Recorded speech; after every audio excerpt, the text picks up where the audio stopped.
Les accords de 1968, de nouveau sur le devant de la scène politique et diplomatique entre Alger et Paris, alors que du côté algérien, on attend encore des garanties. Côté français, on ne lâche rien pour arriver à un accord dans les prochaines semaines. Le point avec notre correspondant au Maghreb, Bassem Chebi.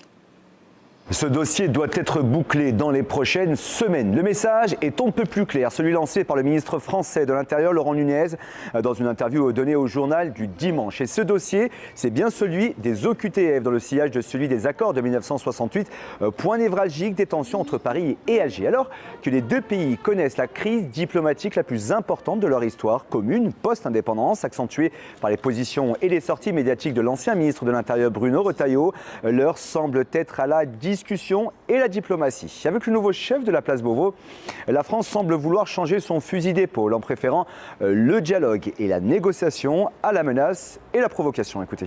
Nous poursuivons les discussions sur des sujets techniques avec l'ambition que le rétablissement des flux se fasse sur un bon rythme et soit pérenne dans le temps. Il ne s'agit pas de faire du one-shot pour quelques cas, mais de revenir à une situation normalisée. Nous travaillons parallèlement à la révision des accords de 1968, conformément aux instructions du président et du Premier ministre. L'idée est d'obtenir des positions communes sur tous ces sujets. Signé en 1968, l'accord franco-algérien régit depuis plus de 50 ans les conditions de circulation, de séjour et d'emploi des ressortissants algériens en France. Un texte jugé aujourd'hui inadapté par les autorités françaises. Le chef de la place Beauvau a officiellement lancé le processus de révision, affirmant la volonté de mieux adapter l'accord aux réalités migratoires actuelles et aux exigences de contrôle des flux. Côté algérien, ce dossier est suivi avec attention. Alors que l'Algérie campe sur ses positions, Nunez estime qu'elle devrait accepter les conditions, car c'est pour la France une question de sécurité. Alger rappelle régulièrement que la question des expulsions ne peut être dissociée d'un ensemble plus large.